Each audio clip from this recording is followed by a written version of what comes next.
अमरावती के मनपा आयुक्त और प्रशासक डॉक्टर प्रवीण आष्टीकर ने आर्थिक वर्ष 2023-24 का बजट पेश किया। इस बजट में 447 करोड़ 5 लाख रुपए अपेक्षित आय के साथ साथ व्यय के लिए 441 करोड़ 64 लाख रुपए का प्रावधान किया गया है। खास बात यह है कि इस बजट में 5 करोड़ 41 लाख रुपए की बचत का भी अनुमान है। मनपा आयुक्त और प्रशासक डॉक्टर प्रवीण आष्टीकर ने आर्थिक वर्ष 2023-24 का बजट पेश किया। इस बार शहरवासियों पर बिना किसी नए टैक्स का बोझ बढ़ाए मनपा को उम्मीद है कि इस साल प्रॉपर्टी टैक्स से 119 करोड़ की आमदनी मनपा को होगी। उप मुख्यमंत्री और जिले के पालक मंत्री देवेंद्र फडणवीस ने संपत्ति कर में 40% वृद्धि को स्थगित कर दिया था। वैसे शहर में असेसमेंट और सर्वे के बाद संपत्ति कर से 119 करोड़ रुपए वृद्धि अपेक्षित है। वर्तमान में शहर में 2,98,000 संपत्ति कर के लिए रजिस्टर्ड है और 2,91,000 संपत्तियों का सर्वे पूरा हो चुका है। इससे पहले मनपा के पास 1,60,000 संपत्तियों का रिकॉर्ड था। खास बात यह कि अब इसमें 1,38,000 संपत्तियां जुड़ गई है।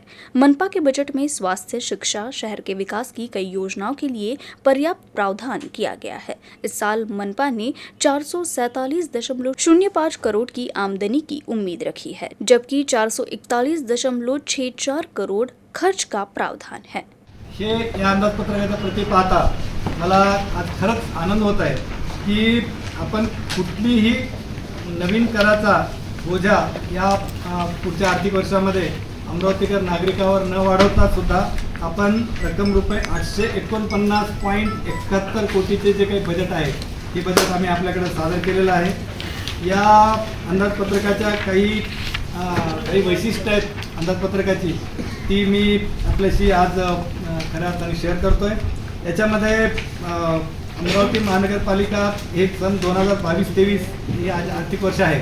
हे आर्थिक वर्ष चालवताना आमची खरंच तारेवरची कसरत झाली, कारण जो काही ग्रँट येतोय त्याच्यामध्ये प्रामुख्याने महानगरपालिकेला मिळणारे 2 ग्रँट आहेत। एक आहे GST आणि दुसरा आहे 15वां वित्त आयोग। एक और अमरावती विश्वविद्यालय कर्मचारियों के वेतन की FD ब्याज राशि का इंतजार कर रहा है।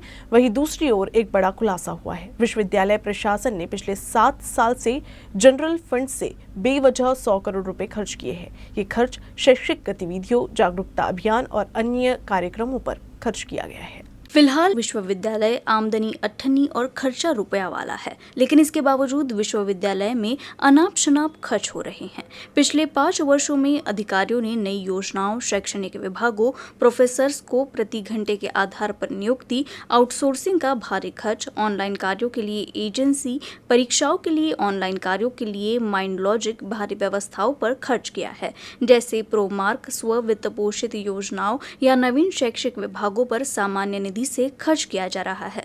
जनरल फंड का उपयोग कभी कभी अधिकारियों और कर्मचारियों को हर महीने वेतन देने के लिए किया जाता है। अगस्त 2015 में जनरल फंड में 107 करोड़ थे, लेकिन फिलहाल 48 लाख का ही बैलेंस है। जनरल फंड छात्र शुल्क, ब्याज, केंद्रीय प्रवेश शुल्क और अन्य शुल्कों से राशि एकत्र करती है। हालांकि पिछले 7 साल में जनरल फंड से हुए खर्च को देखते हुए इस फिजूल खर्ची को कैसे रोका जाए, सीनेट की बैठक में इसका खुलासा हुआ। मध्य रेल के भुसावल मंडल में चौथी लाइन के काम की वजह से अमरावती पुणे एक्सप्रेस, महाराष्ट्र एक्सप्रेस समेत 30 ट्रेनें रद्द की गई है।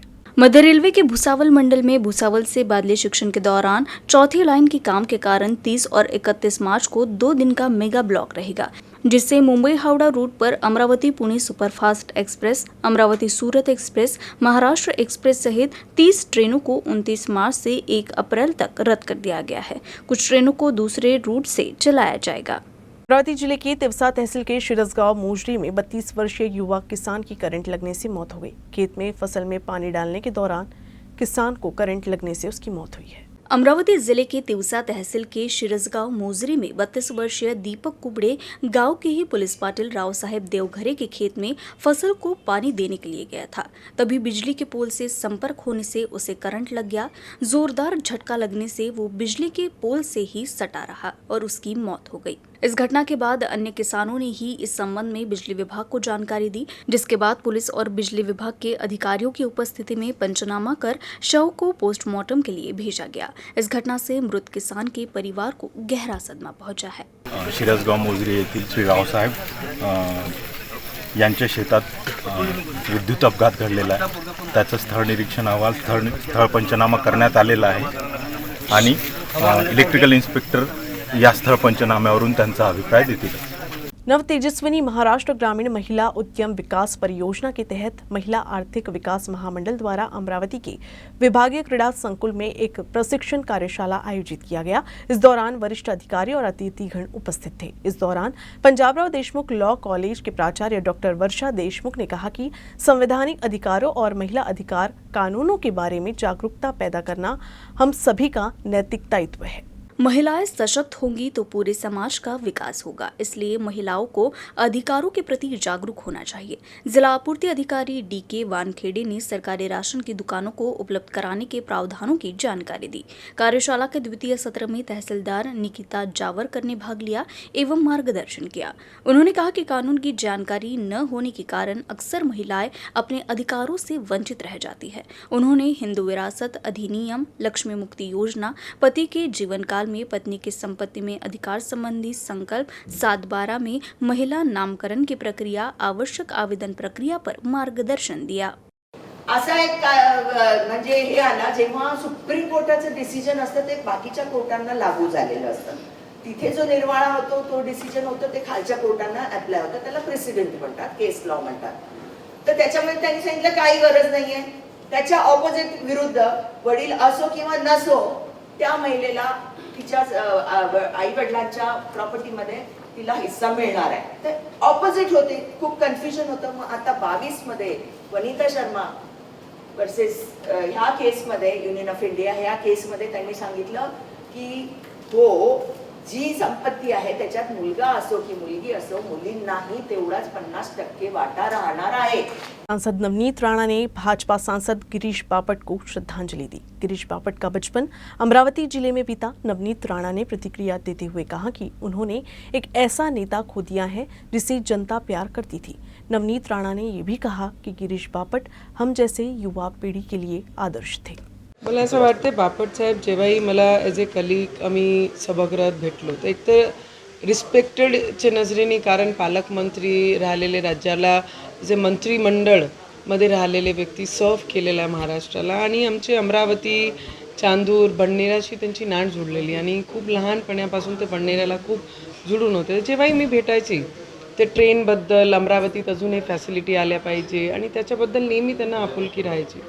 आणि आज सडन ऑफ 2 वर्ष, 1-1.5 वर्षापासून त्यांची स्वास्थ्य जी खराब होती तर तेव्हापासून ते पार्लमेंटला सुद्धा आले नाही. त्याच्या अगोदरी जेव्हाही भेटायची तर त्यांना आमची अमरावतीबद्दल जी आपुलकी आहे ते त्यांच्या शब्दात नेहमी मी पाहायची. आणि आज हे सडन ऑफ असं झालं तर खूप मनाला दुःख वाटत आहे आणि आमच्या सगळ्यांकडनं त्यांना श्रद्धांजली अर्पित करते. आणि खूप चांगले नेते म्हणून, खूप चांगले व्यक्ती म्हणून आणि लोकांची आपुलकी ठेवणारा नेता म्हणजे काय असते हे आमच्यासारखी युवा पिढीला शिकवणारे आमच्यामध्ये आज नाही आहे. मला वाटते सगळे अमरावतीकरला जे जुळून होते सगळ्यांना खूप मनापासून खूप जास्त दुःख झालं आहे. सरकारी अर्ध सरकारी कर्मचारियों के बाद अब राजस्व अधिकारियों ने भी आंदोलन का रुख अख्तियार कर लिया है. राजस्व विभाग के अधिकारी 3 अप्रैल से अनिश्चितकालीन हड़ताल पर जाएंगे.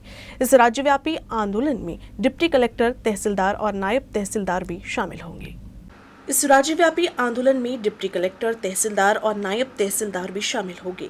अब अनिश्चितकालीन आंदोलन मुख्य मांग को लेकर होगा कि नायब तहसीलदार संवर्गीय के अधिकारियों के साथ 1998 से हो रही अन्याय को हटाया जाए और राज्य पत्रित अधिकारियों का वेतनमान उन पर लागू किया जाए. इससे पहले राज्य तहसीलदार व नायब तहसीलदार संघ ने 3 मार्च को शासन को चेतावनी पत्र दिया था. उसके बाद 13 मार्च 2023 को प्रदेश भर में संभायुक्त कार्यालय के सामने सामूहिक अवकाश एवं धरना आंदोलन किया गया. कहा जा रहा है कि इस आंदोलन में राज्य के 5000 से ज्यादा राजस्व अधिकारी शामिल होंगे. इसमें 800 डिप्टी कलेक्टर, 1500 तहसीलदार और 4000 नायब तहसीलदार शामिल है. राजस्व मंत्री सोमवार को अमरावती डिवीजन में थे.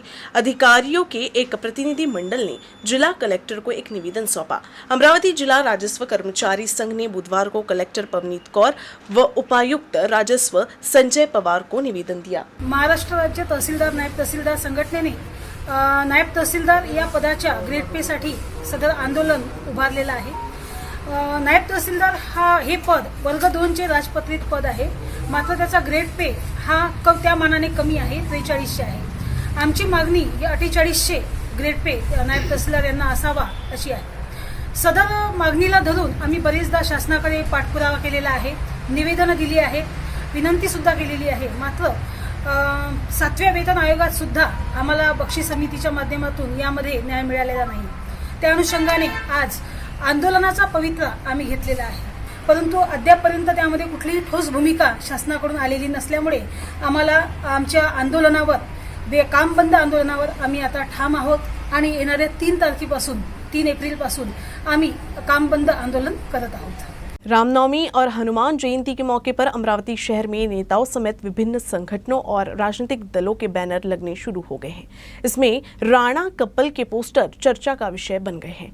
इन बैनरों पर नवनीत राणा को हिंदू शेरनी बताया गया है. दिलचस्प बात यह है कि ये बैनर अमरावती के साथ साथ मुंबई में भी लगाए गए हैं. नवनीत राणा और रवि राणा दोनों ने कहा था कि हम मुंबई आएंगे और उद्धव ठाकरे के आवास मातोश्री के सामने हनुमान चालीसा पढ़ेंगे, जिससे काफी परेशानी हुई. नवनीत राणा और रवि राणा दोनों जब मुंबई आए तो उन्हें मातोश्री जाने से रोक दिया गया. उसके बाद दोनों को गिरफ्तार कर लिया गया, जबकि उन्होंने कहा कि हम हनुमान चालीसा नहीं बोलेंगे. सांसद नवनीत राणा और विधायक रवि राणा दोनों को 14 दिन जेल में रहना पड़ा था. खास बात यह है कि इस बैनर पर इन तमाम संघर्षों की तस्वीरें लगाई गई है.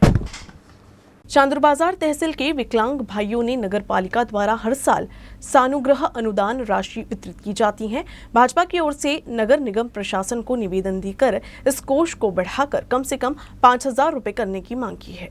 चांदुरबाजार क्षेत्र के दिव्यांग भाइयों को नगर पालिका द्वारा प्रतिवर्ष दिया जाने वाला कल्याण अनुदान राशि को बढ़ाकर 5000 रुपए करने की मांग चांदुरबाजार भाजपा ने नगर पालिका प्रशासन से की है.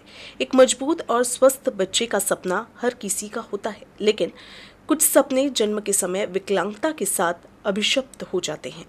एक बच्चा जो शरीर, मन और आत्मा में असहयोगी है और उसके परिवार के सदस्यों को जीवन भर नई और अलग अलग समस्याओं का सामना करना पड़ता है. इसीलिए ऐसे दिव्यांग रोजगार से वंचित हो जाते हैं. विकलांग लोगों की जरूरतों को पूरा करने के लिए चांदुरबाजार नगर पालिका क्षेत्र के विकलांग सदस्यों को हर साल सानुग्रह अनुदान राशि वितरित की जाती है. हालांकि इस वर्ष पूर्व महापौर ने स्वयं दिव्यांग भाइयों को नाम मात्र की 2000 रुपए बांटने का निर्णय लिया. बीजेपी ने यह भी उल्लेख किया कि स्वर्गीय रविंद्र पवार के समय में जब स्थानीय स्वशासन निकायों की आय कम थी, उस समय विकलांगों को 3000 रुपए वितरित किए गए थे. चांदुरबाजार नगरपालिका हद्दीत असणाऱ्या दिव्यांगांना आज नगरपालिकेच्या वतीने 2000 रुपयाचे नाममात्र सानुग्रह अनुदान निधीचे वाटपाचा कार्यक्रम आयोजित करण्यात आलेला आहे. भारतीय जनता पक्ष चांदूरबाजारच्या वतीने आज या ठिकाणी आम्ही मुख्याधिकारी आणि प्रशासक यांना निवेदन सादर केलं की आज जो दिव्यांगांना सानुग्रह निधीचा अनुदानाचं वाटप जे नाममात्र 2000 रुपये आहे, त्या अनुदानामध्ये वाढ करण्यात यावी आणि ते अनुदान 2000 ऐवजी 5000 रुपयाचं अनुदान हे दिव्यांग बांधवांना नगरपालिकेतर्फे देण्यात यावं. एकीकडे महाराष्ट्रामध्ये दिव्यांग मंत्रालयाची स्थापना होत आहे आणि दुसरीकडे दिव्यांगांकरिता अनुदान देत असताना ते मात्र नाममात्र देण्याचं या ठिकाणी नगरपालिकेतर्फे नियोजन केलं जात आहे. म्हणून भारतीय जनता पक्षातर्फे आमची अशी विनंती आहे की या सानुग्रह अनुदानाचं 2000 ऐवजी 5000चं अनुदान दिव्यांगांना द्यावं, जेणेकरून त्यांना त्याच्यातून काहीतरी त्यांना जीवन जगण्याकरिता मदत होईल अशी आमची या ठिकाणी मागणी आहे आणि ती मागणी आम्ही या ठिकाणी रेटून धरत आहे. अमरावती जिला वकील संघ के अध्यक्ष व कार्यकारिणी सदस्यों के पद के लिए बुधवार को मतदान हुआ. इसके तुरंत बाद शुरू हुई मतगणना पर सभी की निगाहें टिकी हुई है और नतीजे बुधवार देर रात तक आने की उम्मीद है. अमरावती जिला अधिवक्ता संघ के चुनाव कार्यक्रम के तहत अपने मताधिकार का प्रयोग करने के लिए वकील सदस्यों की तत्परता, अनुशासित योजना और निवोदित वकील सदस्यों के साथ वरिष्ठ सदस्य एक साथ आए और इस अवसर पर खुद को जागरूक मतदाताओं के रूप में पेश किया. मुख्य निर्वाचन अधिकारी एडवोकेट नंदकिशोर कलंत्री के मार्गदर्शन में चुनाव प्रक्रिया चली. वकील सदस्य लाइन में खड़े हो गए और कड़ी धूप में अपने मताधिकार का प्रयोग किया. जिला वकील संघ के सभी सदस्य, पंजीकृत सदस्य मतदान के लिए अपने अधिकार का प्रयोग करने के लिए जागरूक भूमिका निभा रहे थे. जिला वकील संघ चुनाव में अध्यक्ष पद के लिए मुख्य मुकाबला एडवोकेट शिरीष जाखड़ व एडवोकेट गजेंद्र सदार के बीच है, वही सचिव पद का सीधा मुकाबला एडवोकेट उमेश इंगले और एडवोकेट वसुसेन देशमुख के बीच होगा। कुल 1337 मतदाता जिला अधिवक्ता संघ के तहत पंजीकृत है। पिछले साल की तुलना में करीब 400 मतदाता बढ़े हैं।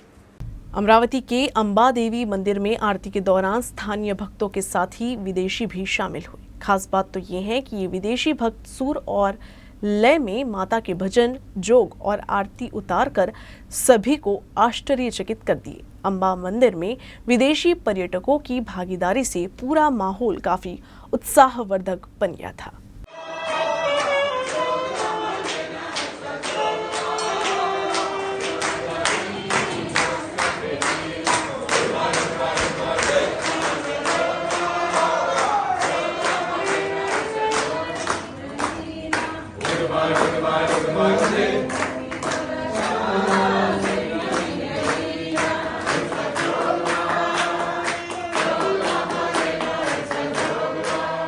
गर्मियां आते ही नींबू की मांग बढ़ गई है और अब इस बार नींबू को अच्छे दाम भी मिलने लगे हैं। बाजार में नींबू की आवक काफी कम है। मांग की तुलना में आवक कम होने से कीमतें बढ़ गई हैं। थोक बाजार में क्वालिटी के आधार पर नींबू 100 रुपए से 120 रुपए प्रति किलो बिक रहा है। बाजार में रसीले और बड़े आकार में नींबू की कीमत अधिक होने पर भी इसकी मांग अधिक है। गर्मी बढ़ने के साथ ही नींबू की मांग बढ़ी है और इसके साथ ही दाम भी बढ़ गए हैं। गर्मी को देखते हुए जून तक नींबू की मांग बनी रहेगी। अमरावती के सब्जी मंडी में रोजाना आवक 1.5 महीने पहले की तुलना में अब कम हुई है, जिससे कीमत भी पहले की तुलना में अब बढ़ गई है। गर्मी के मौसम में नींबू पानी सभी को पसंद आता है, इसीलिए अब नींबू की मांग भी तेजी से बढ़ी है। न्यूज रूम से बस इतना ही। खबरों का सिलसिला यूं ही चलता रहेगा। आप देखते रहिएगा यूसीएन न्यूज अमरावती।